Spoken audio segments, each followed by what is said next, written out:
Hello again, my lovely, and welcome back to my channel for a review and flip through of my InkTober sketchbook and the paintings I did.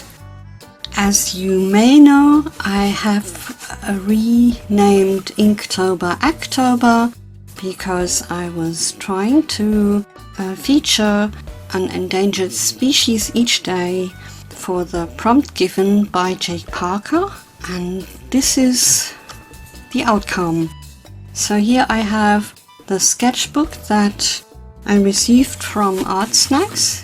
The paper itself is good for sketching with pencil, but for ink and watercolor it's not suitable in my view. I did some tests here at the back to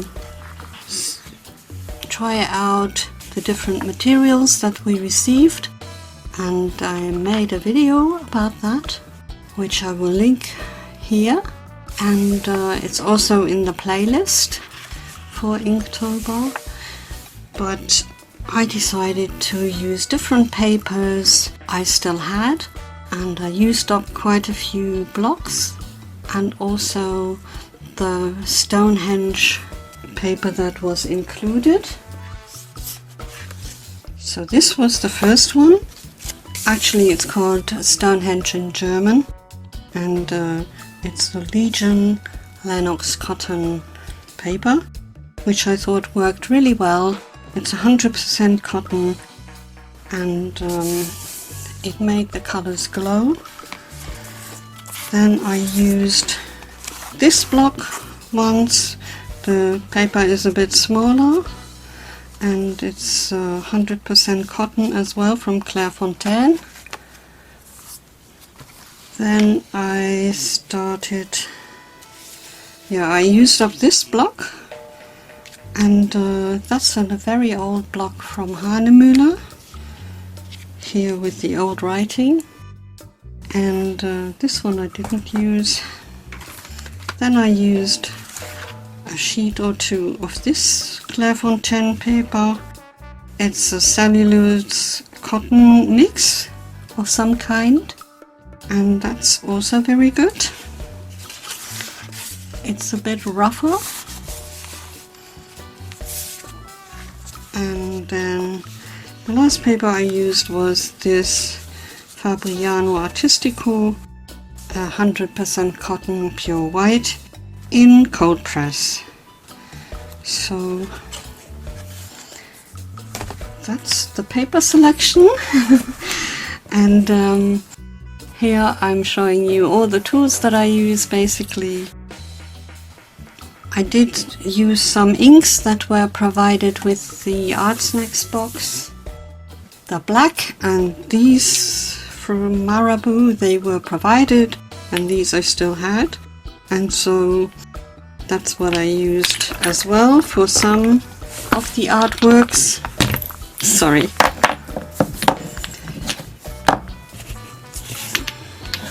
Let me leave them here.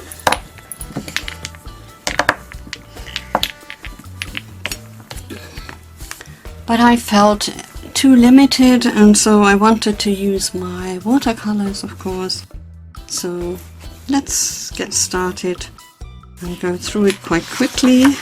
So here I have the card, and this was the first artwork I did for the unboxing, and there you can see the color difference. Of course I took more time to do this, and then this quick sketch was just to show off the colors on the different paper. And this is the Legion paper, and of course I also used my fountain pen and these two nibs and the Copic marker as well as the Posca pen, which also came in the box. So the paint went right through this paper, and I still feel that it's not very shiny, so I glued 2 pages together, didn't stick too well. So anyway, here's day 1. The prompt was fish, and I painted a sturgeon. And please go to my videos to learn more about the individual animals, because I went into a little more detail as much as I could. Perhaps I'll zoom in a little bit. And yeah, for a little sketch I thought it came out quite well. So that was the first day with watercolors. And then the second day was wisp, and this is an endangered plant called bat flower. It does look chaotic, but it does look very much like that actually, and even more wispy, I would say. So I was happy with it, even though it's not a very attractive looking plant. There you go. Then day 3 was, the prompt was bulky. Oh sorry, didn't see that.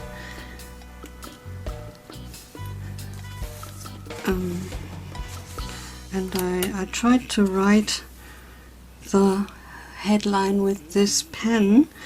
It kept skipping on me. Perhaps I need to clean it out, and I didn't do that, so sorry about that. Still too zoomed in. So your wisp, bat flower, and bulky, the rhino, and this is the black rhino. The white rhino is already extinct, except for 2 living animals, or 1 living animal. And this black rhino is also very close to extinction. Then I went on to draw with my Faber-Castell Aquarell pencils.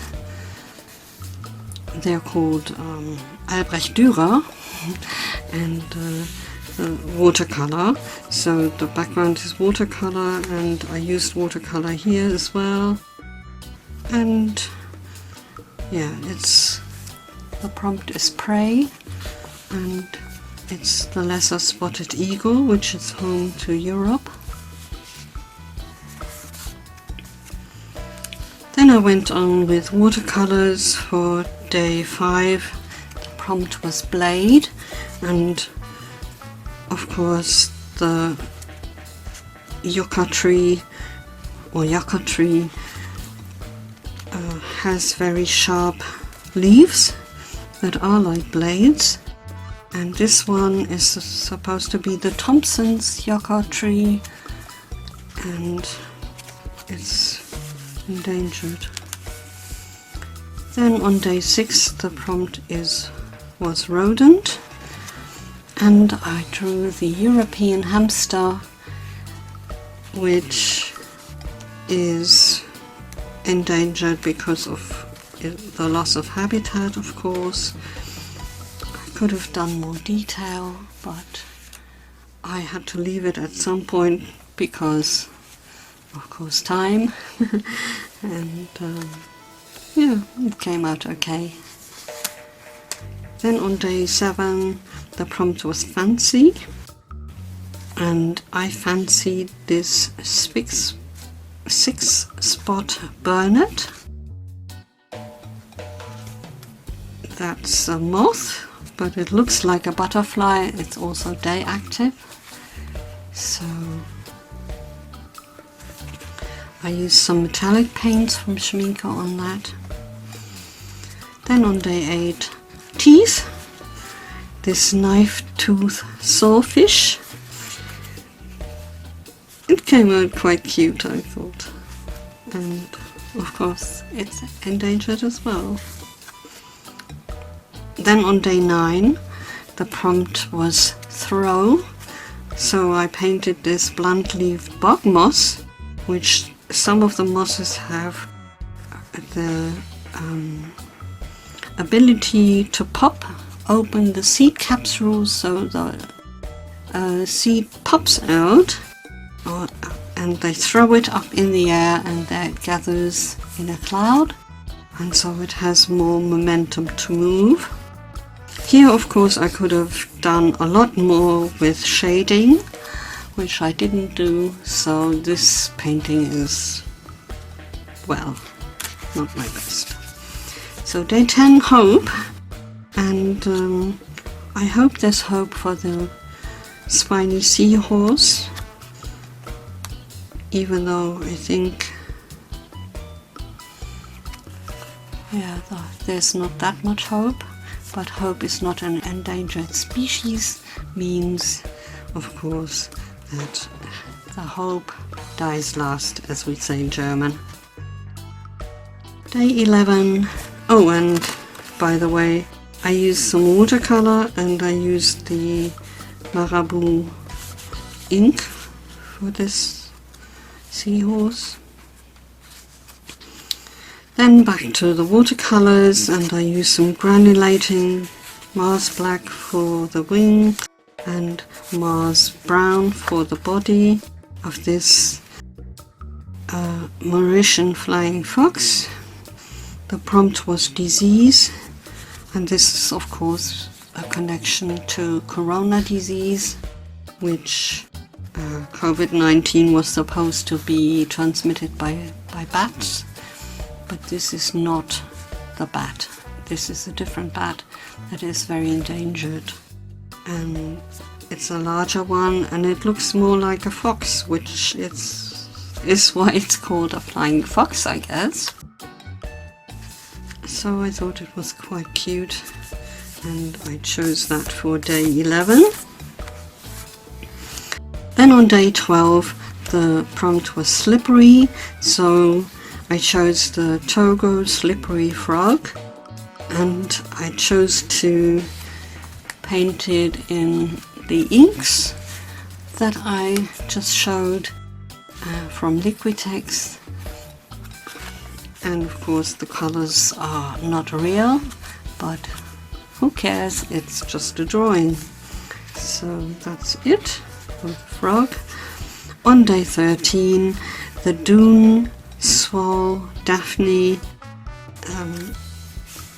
is a plant that grows on the dunes, and it's quite endangered as well because it hardly reproduces, and since its function is to hold the dunes, if it's gone then nothing will hold the sand, it can just blow away.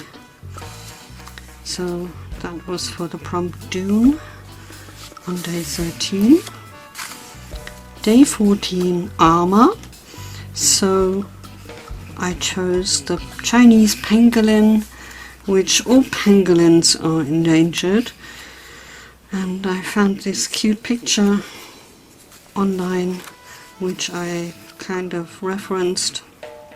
You may say that pangolins may not be attractive, but I think they are quite cute, and of course I painted it in totally different colors using the inks again, and then I used the bronze ink from Liquitex to go over the whole thing and give it a sparkle, and hope that the practice of collecting these scales from the pangolins will cease as soon as possible.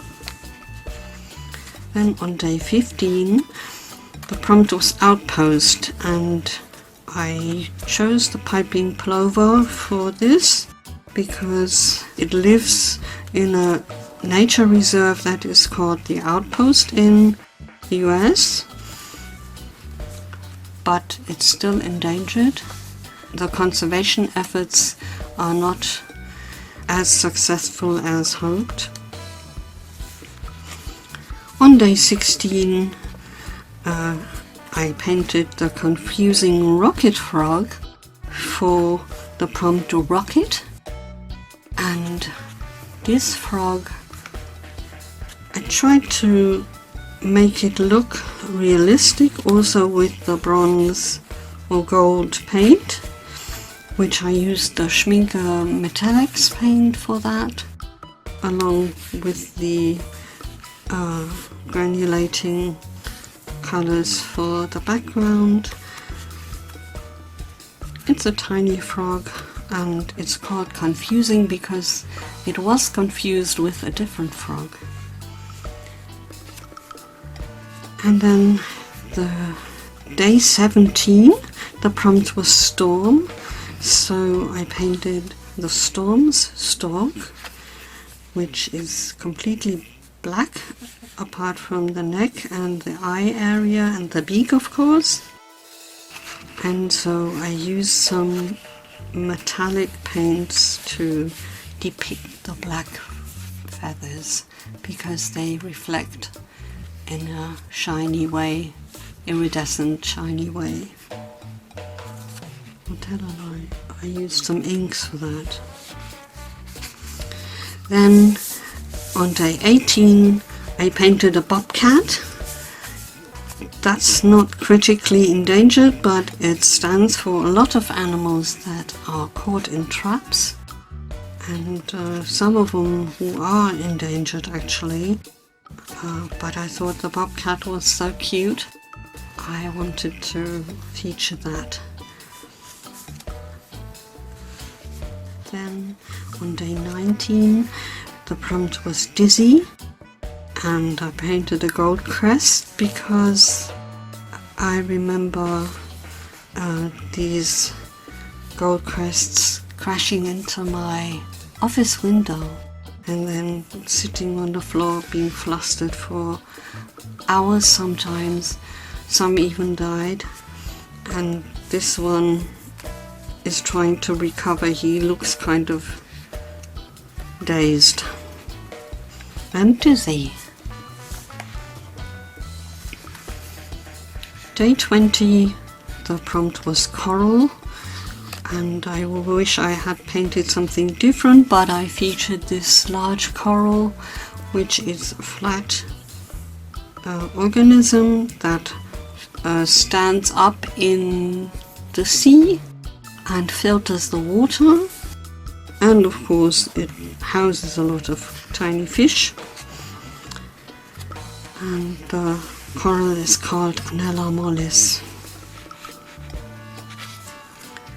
Then on day 21 the prompt was sleep, and I used my Schminke paints to paint a red panda sleeping, which is to die for, I think.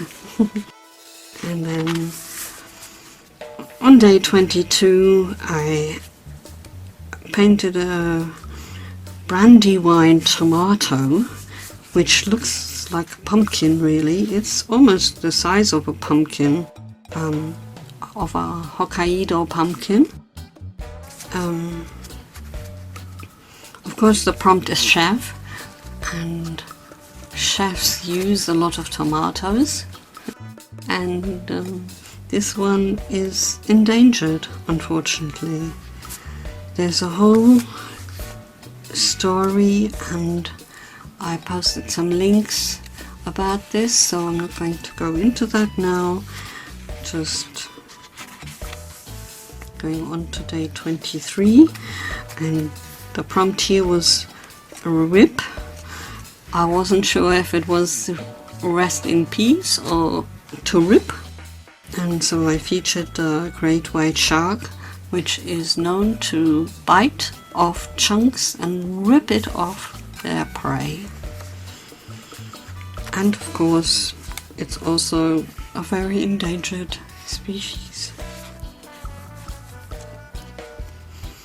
Day 24 was dig, so I featured the tiny Pacific pocket mouse, which digs burrows and is very helpful for that because it loosens the earth, just like the hamster. and other rodents, and this pocket mouse is very endangered. So, such a cute little mouse. Yeah, and it's tiny, it's around that long without the tail. And on day 25 I used my Schmincke-Horadam paints again to paint the Minnesota dwarf trout lily, and the prompt here was Buddy, and the connection is that I found this plant on a website called Environment Buddy. And the day 26 was hide.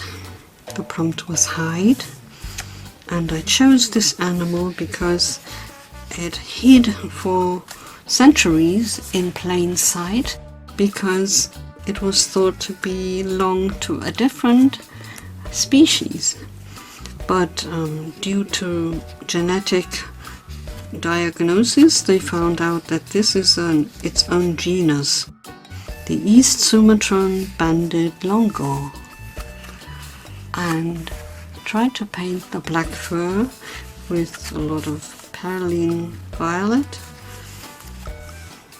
and I think it came out okay, even though I'm not happy with the mouth. It looks kind of lifeless. Then on day 27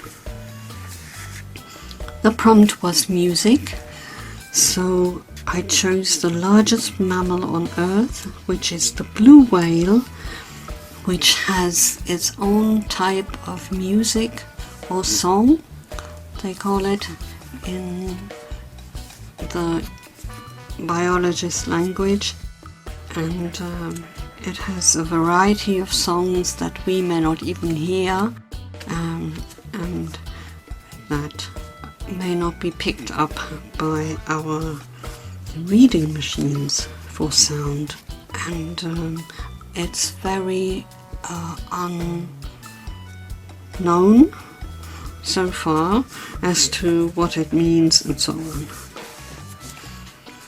Then on day 28 the prompt was float, and of course we all have the image of this otter floating on the water, and so I chose the sea otter, and a very cute image with the sea otter baby floating on the sea.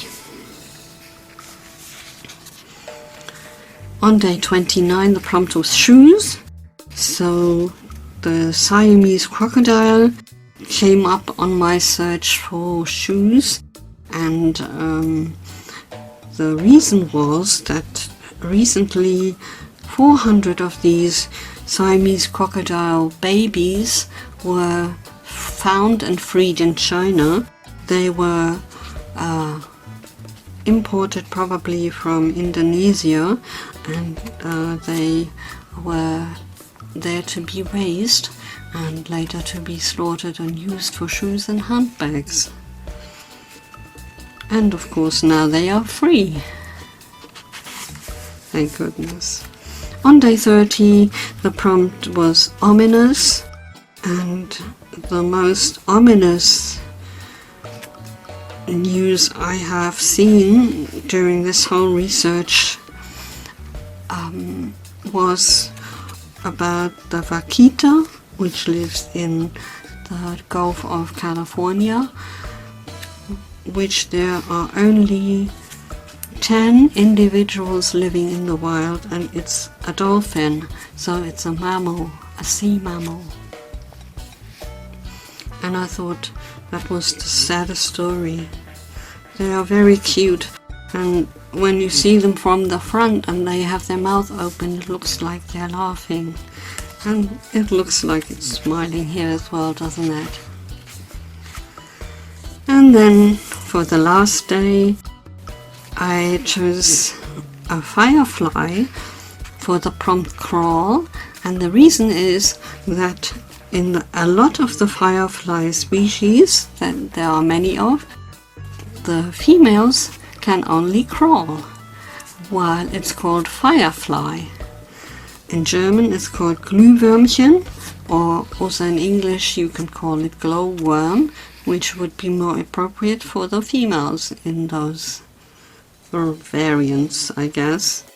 And yeah, he's posing very nicely, and I thought that was a very nice thing to end on, because they are not as endangered as some of the other species. Well, because of light pollution they cannot find their mates, and so soon they will be endangered if they are not already. So that was my Inktober, and I must say, in a way I'm glad it's over, because it was quite stressful doing the research, finding the right thing to draw or paint, but it was also very much fun. I loved doing it, and I even liked doing the editing for the videos and so on. And now I don't know what to do with myself. I guess I can do some homework now and get on with my life. But yeah, so it was very much fun, and I hope to do it again next year, even though I don't know, because I'm starting a new job once I'm back at work, and when you're working, of course, it's more difficult. So let me know how you did. Did you take part in Inktober, or did you not? Did you skip it because of the controversy, or what your thoughts are? And let me know if you're interested in this conservation issue. I will link some links to some websites where you can donate and where you can contribute to the cause of conservation. So I'm following a photographer who's with Sea Legacy, and of course I've also been a great follower of Greenpeace, even though they are controversial, but that's something that cannot be avoided. If you are into conservation, then you will have to be controversial, otherwise nothing will be achieved. And I'll also link you to some other causes, and one of them is always propagated by the illustrator Holly Exley. So I will link those below so you can have a look, and then perhaps you can find it within yourself to contribute or donate somehow. So let me wrap up this video. Thank you for watching and up to now, because it's quite a long video with content that you may have seen before. I would love for you to click like below if you don't mind, and please follow my channel so I can grow this channel, and yeah, ring the bell so you can see my next upload, which will probably be something related to crafts. So that is what I do. I don't just do painting, I do crafts, and I do jelly printing, anything to do with color and paper, I would say. So I hope to see you then, and until then, do take care of yourself, do what you love. Bye for now. Ta-da!